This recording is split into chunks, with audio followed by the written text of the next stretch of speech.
It always seems to take a while, dear people, to adjust to new surroundings. You know the kind of thing I mean? Right? Whether it's coming into a dark room and our eyes take a moment to adjust, or it's coming into that new house we've moved into and letting our hearts adjust to all that, or moving into a new season of life perhaps, and letting our spirit adjust to all that that holds for us. It often seems to take a while for us to adjust, especially when things change. And indeed, in this season of Advent that we've been walking through week by week, we have been adjusting to the changes that it brings, the messages we've heard week after week, right? We started with God's redemption drawing near, and then we heard that we are not alone in life's wildernesses, and then the third week, the gospel lesson was that Christ's purifying baptismal fire will soon transform us. And now, in this fourth week of Advent, we have one more preparatory proclamation of God's soon-to-be arriving way that will soon be fully made known, that we will hear before we have to adjust again to all that Christmas and Epiphany will soon hold for us. And the thing is, this final proclamation of Advent today comes to us via two rather unlikely figures at the beginning of Luke's Gospel. We hear it via Mary and Elizabeth. And Elizabeth is the one you remember who is older, who's, even though she has lived much of her life as childless, perhaps facing years of her community's whispering behind her back as to what she must have done to deserve such fairness. And even though she's lived much of her life barren, she is now pregnant with the one who will be John the Baptizer, the one who from the wilderness will proclaim, "Prepare the way of the Lord." We have her story, and then we have Mary's story, who, if you remember, she is younger, who is also pregnant but not quite married yet, and who is perhaps also facing the whispers of a community behind her, chattering about what she must have done to get pregnant before the wedding. And it is no accident, dear people, that Luke's gospel begins here with a proclamation and joy and truth-telling of these two women. For according to them, God's promises are not just a simple blessing of an easy life. No, according to the stories of these two, God is one who walks alongside for years and years and years through suffering, who accompanies through the most difficult times of exhaustion and heartbreak. And according to them, God is the one, right, who deeply knows what is wrong in the world and what needs to be made right, and who then literally steps in to do something about it.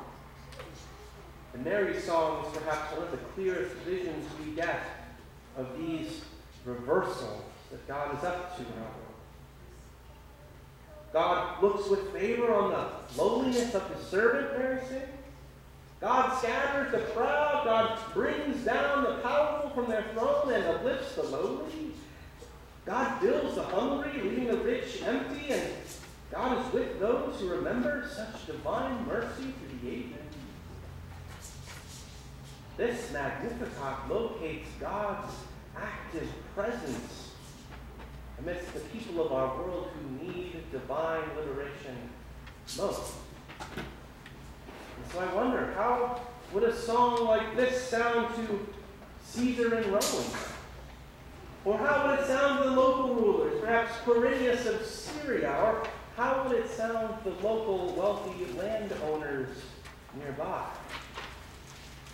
And indeed, how does a song like this sound to us in our lives today?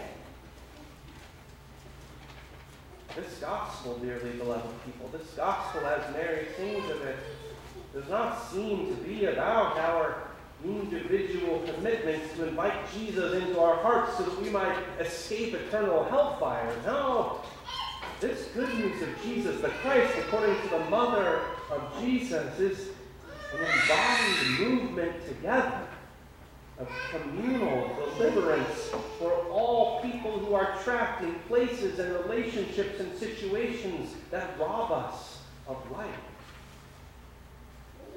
And so if we are women in a so-called man's world, if we are people of color in a so-called white world, if we're trans or gay in a so-called cisgender straight world, if we're stuck in systemic generational poverty or have been locked away, unjustly sentenced in a so-called free world, then the gospel has a word for us. That God is reversing these lifeless ways and will continue to be with us through such change. And if we are rich and well-fed, and if we are unconcerned with the needs of others, well, this gospel has a word for us, too.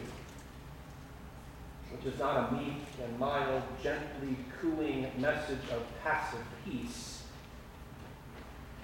but it is a good one.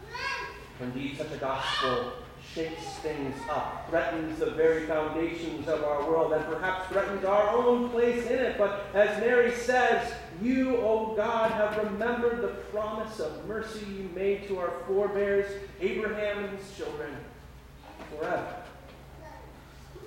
And so somehow all of us are implicated in this way of transition and life and love that is coming through this Christ who will soon be born among us. So on this fourth Sunday of Advent, dear people, perhaps we will continue to adjust to the changes around us as we say one more time, a blessed Advent, as we prepare for Christmas ahead. The Lord be with you. And also with you. Let us pray. O God, we give thanks that indeed you arrive in our world in the places where we need your presence and deliverance most. Remind us always to sing with Mary, that your freedom might be made known for all. In Jesus' name.